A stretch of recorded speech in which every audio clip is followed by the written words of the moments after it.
Gusto mong matutong gumawa ng financial plan pero wala kang idea kung paano magsimula. Normal lang yan. Hindi ka naman kasi financial planner at hindi ka rin expert sa pera. At okay lang yon kasi lahat tayo nagsisimula sa zero. Karamihan sa atin gustong maayos ang finances pero hindi alam kung ano ba talaga ang uunahin.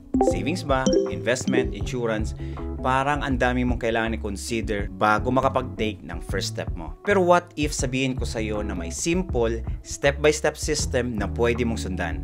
Kahit ordinaryong empleyado ka pa, OFW, or even small business owner para unti-unti mong mabuo ang sarili mong financial plan. Hindi mo kailangan ng financial degree o malaking pera.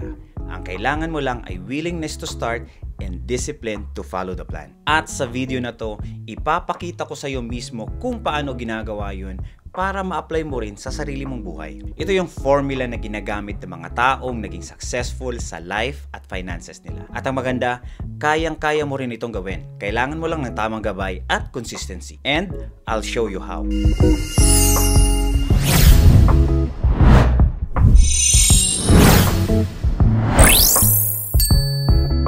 Welcome back to my channel.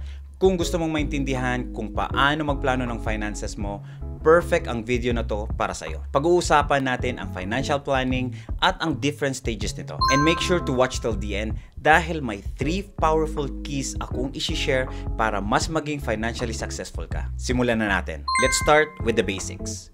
Ano nga ba ang financial planning? Ang financial planning is the process of managing your money wisely para maabot mo ang mga goals mo sa buhay. Whether short-term like travel, paying off debt, or building an emergency fund, medium-term like buying a car, starting a business, or saving for a house, or even long-term goals tulad ng retirement or education para sa mga anak mo. Pero tandaan, financial planning is not about getting rich overnight. Hindi ito magic formula para yumaman ka kaagad. Ang tunay na purpose nito ay magkaroon ka ng mas malinaw na direksyon para sa pera mo. Para ma-identify mo kung saan ba ito nanggagaling, saan napupunta, at paano mo ito mapapalaki sa tamang paraan. Kapag may financial plan ka, hindi lang basta bahala na ang mindset mo sa pera. May strategy ka, may timeline, at may sistema para matupad mo ang goals mo step by step. Ngayon, pag-usapan natin ang unang stage ng financial planning. Know where you are now. Before anything else,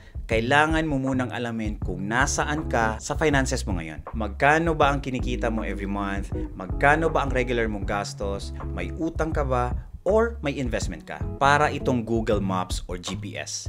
Hindi mo malalaman kung paano ka makakarating sa destinasyon kung hindi mo alam kung saan ka magsisimula. Halimbawa, kung kumikita ka ng 30,000 per month pero 28,000 agad ang gastos mo, ibig sabihin, halos walang natitira sa sweldo mo. Wala ka pang financial breathing space. At kung may utang ka pa sa lagay na yan, mas lalong mahirap umusad. Kaya, awareness is power.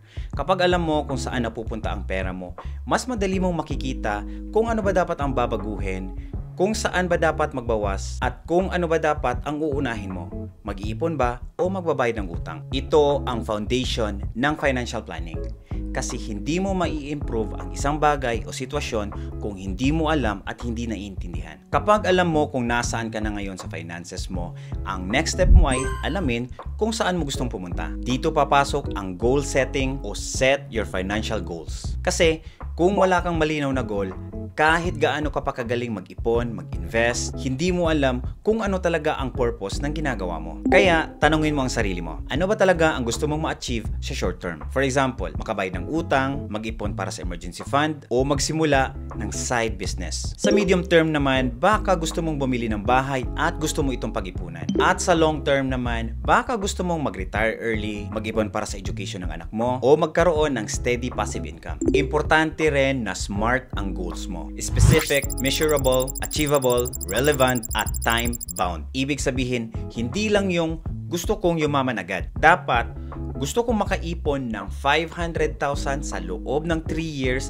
para sa bahay. Kapag malinaw ang goals mo, mas madali kang makakagawa ng plano kung paano ito maaabot. Tandaan, clarity creates motivation. Mas klaro ang direksyon, mas ganado kang kumilos araw-araw. Ngayon, alam mo na kung nasaan ka na sa finances mo at kung saan mo talaga gustong pumunta. Ang next step naman ay gumawa ng spending at saving plan.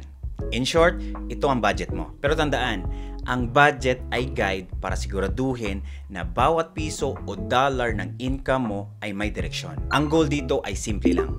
Control your spending and make saving a habit. Una, alamin mo muna kung magkano talaga ang pumapasok na pera every month. Then, i-breakdown mo kung saan siya napupunta, tulad ng housing, groceries, utility bills, transportation. Pagkatapos, tignan mo kung magkano ang natitira. Doon mo planuhin ang savings at investment mo. Pwede mong sundan ang 50-30-20 rule bilang simula. 50% para sa needs, 30% para sa wants, and 20% para sa savings o investment. Kung mas malaki ang utang mo or may specific goals ka, pwede mo rin itong i-adjust. Ang mahalaga, may sistema ka. Kasi kapag wala kang plano sa gastos mo, ang pera mo ang gumagawa ng plano para sa'yo. At kadalasan, nauuwi yan sa overspending at utang. So start tracking your expenses. Gumamit ka ng mga simple budget planner o kahit notebook lang. Gawin mong automatic ang savings mo para hindi mo siya makalimutan. Kasi ang goal dito, hindi lang makaipon,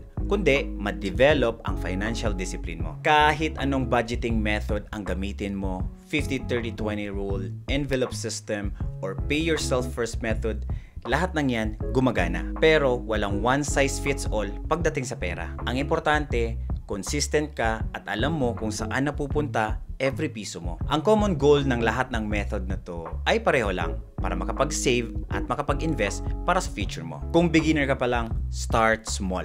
Magtabi ka muna ng 10% ng monthly income mo. Halimbawa, 30,000 ang sweldo mo, ang 10% niyan ay 3,000. Yan ang ilagay mo sa savings o investment. Habang lumalaki ang kita mo, ang goal ay i-increase yan to 20% at kung kaya mo, eventually aim for 50% sa savings and investment. Ibig sabihin, kalahati ng pera mo ay napupunta sa future mo. Hindi mo kailangan magmadali. Ang importante, magsimula ka kasi once na nasanay kang magtabi, tuloy-tuloy na yan. Ang pera kasi parang muscle.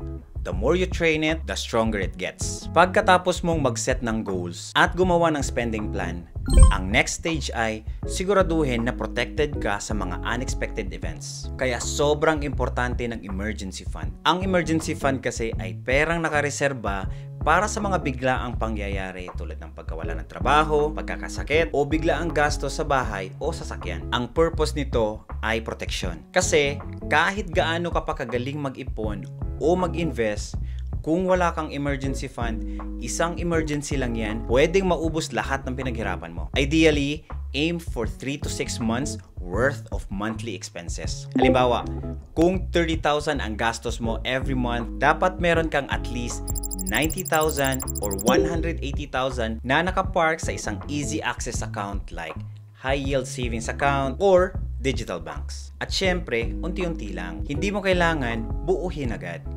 Start with 10,000, then build it up consistently every month. Ang mahalaga, meron kang safety net para kung may mangyaring hindi inaasahan, hindi mo kailangan mangutang o gagalawin ang investment mo. Remember, your emergency fund is your first line of defense sa kahit anong financial challenge. Ngayon, natutunan mo ng mag-ipon at mag-invest. Kailangan mo na rin protektahan ang mga pinaghirapan mo, lalo na ang pamilya mo. At dito papasok ang insurance. Pero wait lang, linawin natin to.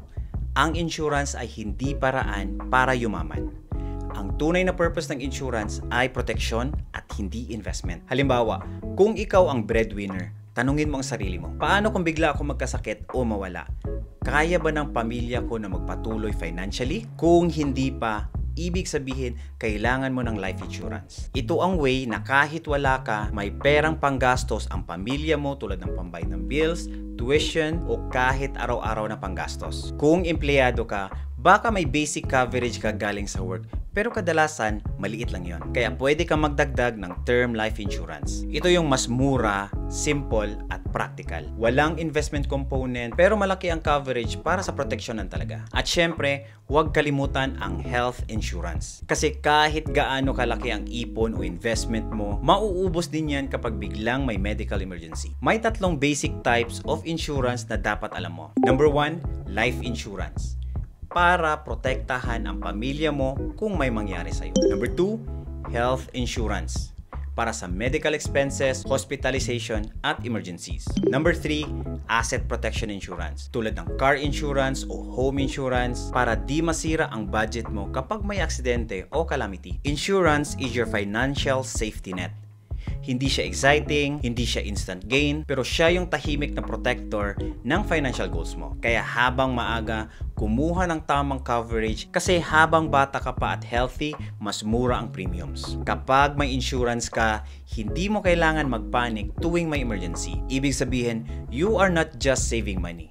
You are saving peace of mind. Kapag may emergency fund ka na at protektado ka na ng insurance, ready ka na para magpa-grow ng pera mo o mag-invest. Ito yung exciting na part pero at the same time, medyo boring. Exciting siya kasi lumalaki ang pera mo. Boring naman kasi kailangan mong ilagay sa mga boring investment na may good track records. Pero tandaan, investing is not about getting rich quick. Ito ay tungkol sa pagtatrabaho ng pera mo habang patuloy ka ring nagtatrabaho. Ang unang goal o step mo ay mag-start. Hindi kailangan maging expert agad. Kahit maliit lang, 1,000, 5,000 o kahit regular monthly investment. Ang mahalaga at pinaka-importante na part ay consistent ka. Meron kasing mga iba't ibang investment options depende sa goals mo. Index funds o ETF, bonds or bond funds, REITs, mutual funds or UITF kung gusto mo ng professionally managed approach. Pero ang disadvantage lang dito is malaki ang fee. At syempre,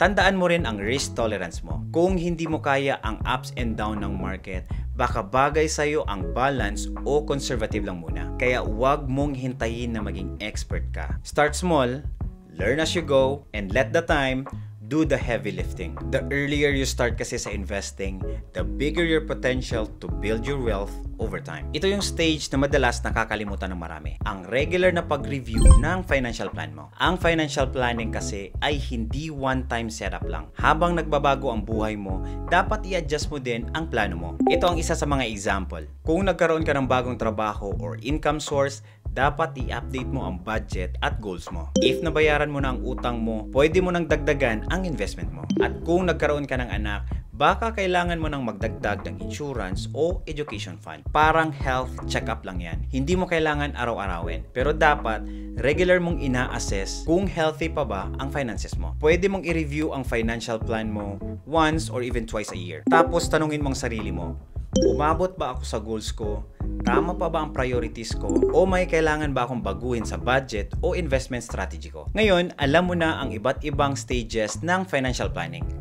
Gusto kong iwan sa'yo ang 3 important keys para maging financial successful ka in the long run. Number 1, consistency over perfection. Hindi mo kailangan maging expert o perfect para magsimula. Ang importante lang talaga is consistency. Kahit maliit lang ang iniipon mo o ini-invest every month, basta tuloy-tuloy, lalaki rin yan over time. Consistency lead to big results. Number 2, have a clear purpose. Tanungin mo ang sarili mo, para saan ba ang ginagawa ko? Kung malinaw sa'yo ang why mo, mas madali mong masusunod ang plano mo kahit may temptations o setbacks. Your purpose fuels your discipline. Number 3, keep learning and adapting. Ang financial world ay laging nagbabago. May bagong investment options, tax rules, o financial tools. Dapat continuous ang pag-aaral mo. Manood ka ng mga financial content, magbasa ng books, or makinig sa mga experts. The more you learn, the smarter your money decisions become. Sana po makatulong ang video na to para magka-idea ka kung paano gumawa ng sariling financial plan mo. At kung gusto mo pang mapa-level up ang finances mo,